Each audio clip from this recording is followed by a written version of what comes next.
আজকে আমরা যে বিষয়টি নিয়ে কথা বলবো সেই বিষয়টি হচ্ছে বিএ বা গ্র্যাজুয়েশনের পরে কি করা উচিত আর কি করা উচিত না, বা কি করা তোমার পক্ষে ঠিক হবে আর কি করা তোমার পক্ষে ঠিক হবে না।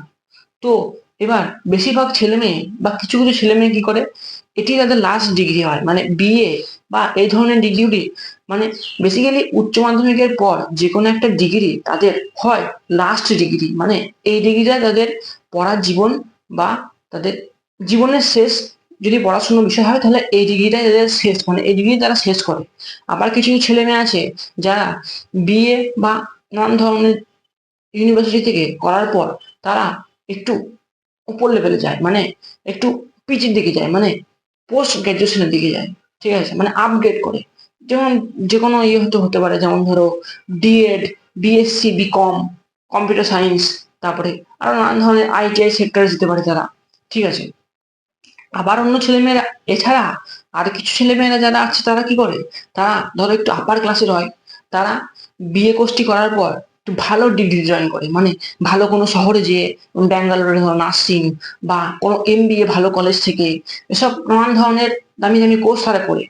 ঠিক আছে, তবে তাদের তবে তাদের এই কোর্সগুলি করার পর কিন্তু তারা জানে এই কোর্সগুলি আমাদের কাজে লাগবে, বা এই কোর্সগুলির ফিসও কিন্তু অনেকটা হাই লেভেলে হয়, মানে আপ টু 4 লাখ 5 লাখের উপরে পর্যন্ত যায়।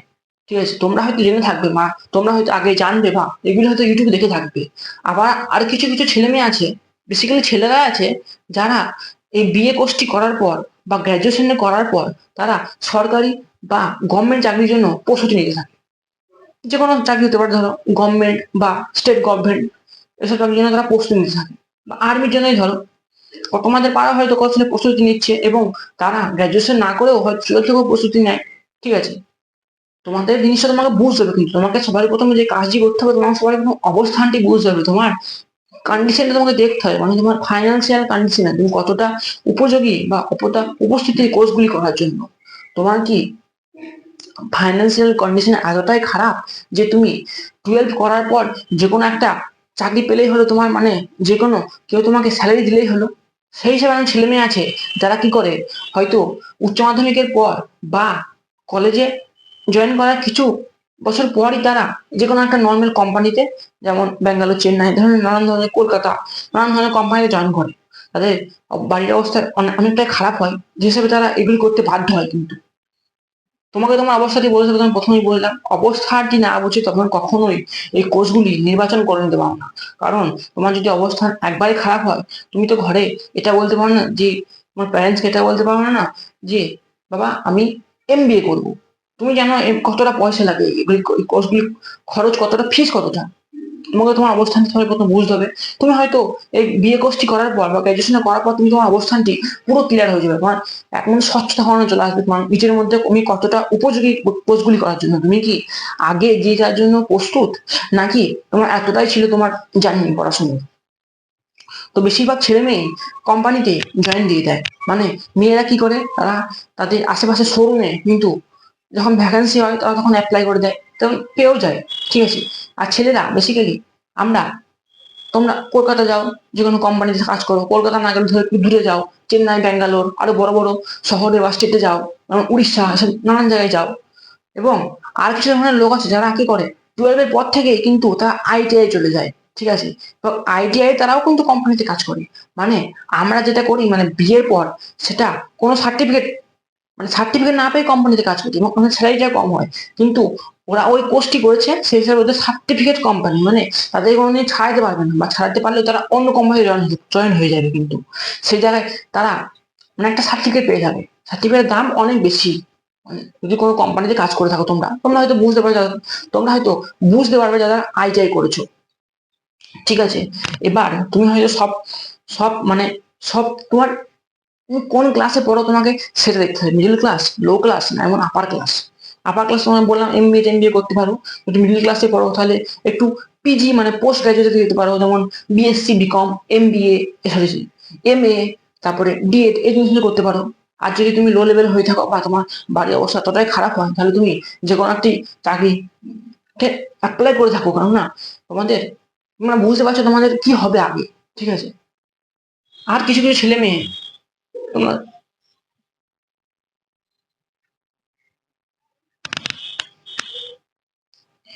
এবার তোমাকে হয়তো তুমি তোমার জায়গাটি হয়তো বুঝতে পেরে গেছো, বা তুমি কি করবে, মানে তোমার গ্রাজুয়েশনের পরে কি করা উচিত আর কি করা উচিত নয়। তোমার কি সরকারি চাকরির জন্য প্রস্তুতি করা উচিত, নাকি তোমার বিএসসি বিকম বা এমবিএ জাতীয় ডিগ্রিগুলি করা উচিত, নাকি তোমার কোম্পানিতে জয়েন দেওয়া উচিত। ঠিক আছে, সবারই প্রথমে তুমি দেখতে হবে তুমি ফাইন্যান্সিয়ালি কতটা সুখী, মানে তোমার বাড়িতে কেউ অসুস্থ নাই তো, বা তোমার বাড়িতে টাকা পয়সার অভাব চলছে না তো। তুমি যদি এগুলি মেনে থাকো বা জেনে থাকো, বা যদি গ্রাজুয়েশনের পরে তোমার মধ্যে এই মাইন্ডসেট গুলি চলে আসবে। মাইন্ডসেট আসাটা খুবই জরুরি, কারণ যতদিন না এজের সাথে মানে তোমার বয়সের সাথে মাইন্ডসেট না আসবে, ততদিন তুমি লাইফে সফল হতে পারবে না, বা সমাজ কতটা নিষ্ঠুরতা বুঝতে পারবে না। ঠিক আছে, এবার ধরো তুমি একটু মিডিল ক্লাসে পড়লে, তুমি ডিএড বা এমএ এই জাতীয় কোর্সগুলি করলে। এই জাতীয় কোর্সগুলি কিন্তু খুবই ভালো বা খুবই উঁচু লেভেলের নয়, মানে এগুলি করার পর তোমার যে চাকরি বা কোনো ভালো জায়গায় কাজ হবে, এটি কিন্তু আমি শিওর দিতে পারছি না, বা এটি কেউই শিওর দিতে না। তোমাকে এই কোর্সগুলি করার জন্য রেগুলারলি পড়তে হবে, কিন্তু তোমাকে তুমি তোমাকে বুঝতে হবে যে আমি মাধ্যমিক কত নাম্বার নিয়েছিলাম, গ্রাজুয়েশনে কত নাম্বার নিয়েছিলাম, এবং আমি যদি পোস্ট গ্রাজুয়েট করি তাহলে কতটা নাম্বার আমি আনতে পারবো।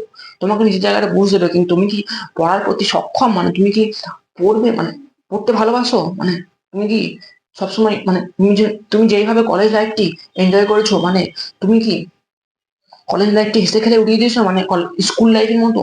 কিন্তু পিজির মধ্যে তুমি পিজি করার পর যদি ভাবো যে আমি কি করবো এরপর, সেটি তুমি যদি ভাবতে থাকো, মানে পোস্ট গ্রাজুয়েট করার পর তো তোমার ডিএড কমপ্লিট হলো 2 বছরে, তারপর তুমি ভাবছো এরপর আমি কি করবো, তখন তুমি একটা বোকা। ঠিক আছে, তোমাকে আগে থেকে ভেবে নিতে হতো তুমি এই কোর্সটি করার আগে তুমি কেন করেছিলে কোর্সটি। ঠিক আছে, কোর্সটি তোমাকে বেছে নিতে হবে, কিন্তু কোর্সটি তোমাকে কেউ মাথার উপর চাপিয়ে দেবে না, বা এই কোর্সটি করার পর তোমাকে কোনো লোক এসে বলবে না যে আয় আমার এখানে কাজ কর। তোমাকে তখনও কিন্তু ঘুরতে হবে। ঠিক আছে, এবং তুমি যদি অন্য কিছু করে থাকো, যেমন ধরো নার্সিং করলে, বা আইটিআই জিনিসটি করলে, বা এমবিএ করলে, ধরো এমবিএ করতে অনেক খরচা হয়, এবং তুমি যদি এমবিএ করে ফেলো, তখন তখন তুমি চাকরির কোনো তোমার অপশন থাকবে বেসিক্যালি না থাকার থেকে, মানে যদি যদি ডিএড এসব কোর্স করা না হয়, কিন্তু যদি এমবিএ জিনিসগুলি করো, বা যদি ভালো কোর্স ভালো জায়গায় করে থাকো, তাহলে তোমার ভ্যালু কিন্তু থাকবে, মানে তোমার স্কিল যেগুলি অ্যাড হয়ে থাকবে সেগুলো তুমি লোককে প্রদান করতে পারবে। ঠিক আছে, এবং সেই হিসাবে তোমাকে টাকা দেবে। একটা কথা মাথায় রাখবে, তুমি যদি কোনো কোম্পানিতে বা কোনো জবে যাও, তাহলে তোমাকে ভ্যালু দিতে হবে, ভ্যালুর বদলে লোক তোমাকে পয়সা দিবে। ঠিক আছে, এবার সবসময় মাথায় রাখবে, এটি খুবই গুরুত্বপূর্ণ পয়েন্ট। যতদিন না তুমি এই জিনিসটি বুঝতে না পারছো, ততদিন তুমি কখনোই আগে এগোতে পারবে না, বা সমাজের প্রতি তোমার ধারণা আসবে না। কিন্তু তোমাকে বেসিক্যালি মেন কথা, আমার কথা মেন পয়েন্ট হচ্ছে তোমাকে সিরিয়াসলি হতে হবে। তুমি কি পড়াশোনা সিরিয়াস, তাহলে এই কোর্সগুলি করতে পারো, কিন্তু এমবিএ বিএসসি বিকম, তারপরে এমএ ডিএড এই কোর্সগুলি করতে পারো। তুমি পড়াশোনা করবো, সিরিয়াস হতে হবে। সিরিয়াস না হলে তুমি যদি হাসি বা বন্ধুদের সঙ্গে খেলা করে বা প্রেম করে এই জিনিসগুলি সময়টি কাটিয়ে দাও, গ্রাজুয়েশন আফটার গ্রাজুয়েশন বা পিজি বা এমবিএ, তাহলে তোমার লাইফ একদম হেল হয়ে যাবে, একবার বরবাদ হয়ে যাবে তোমার লাইফ। তুমি তারপরে বুঝতে পারবে না যে তুমি কি করবে, তুমি কোন জায়গায় আছো এবং তুমি কোন জায়গায় ছিলে, বা কোন জায়গায় ছিলে এখন কোন জায়গায় আছো, তোমাকে নিচে অবস্থান তোমার বুঝতে হবে। কিন্তু তবে তোমার পক্ষে কি করা ঠিক হয় কি করা ঠিক হবে না। তবে আমি একটা কথাই বলবো, সব আজে বাজে কোর্স করার থেকে যদি ভালো কোর্সে যেতে চাও, যেমন আইটিআই সেক্টরে যেতে পারো, এবং সরকারি চাকরি বসে দিতে পারো। তোমার যদি পড়াশোনা সিরিয়াস হয়, তাহলে গভর্নমেন্ট জবের জন্য অ্যাপ্লাই করতে পারো, প্রিপারেশন নিতে পারো, বা এমবিএ কোর্সটি করতে পারো। এই কোর্সটি খুবই ভালো, কিন্তু এই কোর্সটির ভ্যালু সবসময় থাকবে। ঠিক আছে, বা নার্সিং ধরো করতে পারো, এখন নার্সিং খুব উঠেছে এবং খুব ভাইরাল এখন নার্সিং। তো এই জিনিসগুলো তোমরা যদি করো, তাহলে কিছু না কিছু হয়ে যাবে তোমার। এবং তুমি যদি এমএ করো, বিএসসি করো, বিকম করো, মানে বিএ বা গ্রাজুয়েশনের পরে, তাহলে তোমার যেরকম অবস্থা বিয়ে করার পরে ছিল, সেরকম অবস্থা এগুলি করার পরেও। তাই কোনো আজে বাজে কোর্স নির্বাচন করো না, একটি ভালো কোর্স নির্বাচন করো। আমি কি করলাম বিয়ের পর, বেসিক্যালি আমি আমি মনে করেছিলাম যে আমি, মানে টেকনিক্যাল লাইনে যাব, মানে আইটি সেক্টরের দিকে যাব, কিন্তু দেখলাম আইটি সেক্টর আমার জন্য নয়। এবং আমার আরেকটা মাইন্ডসেট ছিল, মানে আমার আগে থেকে চিন্তা ভাবনা ছিল যে আমি টিচিং লাইনে যাব। টিচিং লাইনে দেখলাম টিচিং লাইনে আমাকে সারা জীবন পড়ে যেতে হবে, এবং সেটা আমার পক্ষে সম্ভব নয়। তাই আমি এমবিএ কোর্সটি নির্বাচন করলাম। এই কোর্সটি তোমাকে একটু খাটতে হবে, মানে একটু খেটে পড়তে হয়, 2 থেকে 3 বছর। তুমি যদি খেটে পড়ে নিতে পারো, তাহলে তোমার ভ্যালু থাকবে বেসিক্যালি। তুমি ওই যে সার্টিফিকেট যারা দেবে, এবং তোমার মধ্যে যে স্কিল গুলি ডেভেলপ হবে, সেগুলি তোমার মধ্যে আজীবন ভর থেকে যাবে। কিন্তু তুমি দরকার পড়লে এই জিনিসগুলি পরেও অ্যাপ্লাই করতে পারো, 30-38 বছর পরেও অ্যাপ্লাই করতে পারো। তোমাকে একটা কথা মাথায় রাখলে হবে না, বা তোমাকে এই ভিডিওটি দেখার পরে কথাটি মনে রাখলে হবে না যে আমি বিয়ে করলাম, এটাই আমাদের লাস্ট ডিগ্রি, ঠিক আছে, এরপর আমার কিছু পড়ার দরকার হবে না। না, তুমি মনে করলে 38 থেকে 40 বছর পর্যন্ত করতে পারো তুমি, কিন্তু এবং তুমি পশ্চিমবঙ্গে না হলেও বাইরে কোনো জায়গায় এই জিনিসগুলি ভালো দেখতে পাবে যে একটা ছেলে বা মেয়ে 38 থেকে 40 বছর বয়স পর্যন্ত পড়ে যায়। ঠিক আছে, এবং নলেজ তোমার মধ্যে গেন হবে, বেসিক্যালি মেন কথা তোমাকে নলেজ গেন করতে হবে। ঠিক আছে, এবার তোমার যে বিষয়ে নলেজ গেন বেশি থাকবে বা নলেজ বেশি থাকবে, তোমার অ্যাবিলিটি বেশি থাকবে বা তোমার স্কিল বা মাইন্ডসেট বেশি থাকবে, সে বিষয়ে তুমি লোককে ভ্যালু দেবে, সেই মাইন্ডসেট গুলি বা স্কিল গুলি, সে ভ্যালুর বদলে লোক তোমাকে পয়সা দেবে। এটাই হলো মেন পয়েন্ট। ঠিক আছে, তাই এই ছিল ভিডিও। আশা করি তোমরা বুঝতে পেরে গেছো যে গ্রাজুয়েশনের পরে কি করা উচিত আর কি করা উচিত নয়। ঠিক আছে, তোমার সবার প্রথম অবস্থানটি দেখো এবং ডিসিশন নাও। লোকে তোমার ডিসিশন নেবে না, কিন্তু তুমি কখনোই পরিবার বা তোমার পরিবার বা ফ্যামিলির মধ্যে কারোর ডিসিশন নিয়ে নিজের লাইফটি হেল্প করে দিও না। তোমার ডিসিশন তুমি নিজে নাও। তুমি কি পড়ার পক্ষে সিরিয়াস, তুমি কি ভালো নাম্বার নিয়ে আসতে পারবে কোর্সগুলির মধ্যে, তখন তুমি আগে বলো। তোমার যদি মনে হয় না আমি এগুলি ভালো নাম্বার নিয়ে আসতে পারবো না, তাহলে একটি কোম্পানিতে বা কোনো জায়গায় ভ্যাকেন্সি দিয়ে থাকো বা সিভি দিয়ে থাকো, তারা তোমাকে ডেকে নেবে। কিন্তু একটা কথা মাথায় রাখবে, তুমি যদি গ্রাজুয়েশন বা আফটার গ্রাজুয়েশনের পরও কোনো চাকরি বা কোনো জবের জন্য অ্যাপ্লাই না করতে পারো, তোমার যদি কোনো বন্ধু থাকে যে 12-এর পরই কোনো কোম্পানিতে জয়েন হয়ে গিয়েছিল, সে তোমার থেকে অনেক বেশি স্যালারি পাবে, কিন্তু জিনিসটি মাথায় রেখো। তাই সবারই প্রথমে তোমাকে তোমাকে সিরিয়াস হতে হবে। বেসিক্যালি তোমাকে জানতে হবে তুমি পড়াশোনার কতটা অবস্থা অবস্থিত, তুমি কি পড়াশোনা ভালো না খারাপ, বা তুমি কি ভালো হতে পারবে না আরো খারাপ হয়ে যাবে। তোমাকে জিনিসটা দেখতে হবে কিন্তু, না ছাড়া তুমি কখনোই ফিউচার নিয়ে ঠিকঠাক ভাবে ডিসিশন নিতে পারবে না। তো জিনিসগুলো দেখো, জিনিসগুলো শুনে বসে থেকো না, বা কোনো ভিডিও দেখো না আগে কিন্তু, যে বিয়ের পরে আমি এই কোর্সটি করবো না এই কোর্সটি করবো। তোমাকে দেখতে হবে কোন কোর্সটি তোমার পক্ষে ঠিক হবে, কোন কোর্সটি তোমাকে পয়সা এনে দেবে। ঠিক আছে, কোন কোন কোর্সটি তোমাকে তোমার জীবনে লাইফে ভ্যালু অ্যাড করবে। ঠিক আছে, আজে বাজে কোনো কোর্সে জয়েন হও না। এখন আমরা বিয়ে করছো, এটা একটি ফালতু কোর্স। তাই এই ভুলটি বারবার করো না কিন্তু। তো এই ছিল ভিডিও। আশা করি ভিডিওটি দেখে তোমরা কিছু জ্ঞান বা তথ্য পেয়েছো। তথ্যগুলি নিজের মধ্যে মাথায় না রেখে লাইফে জীবনে অ্যাপ্লাই করো।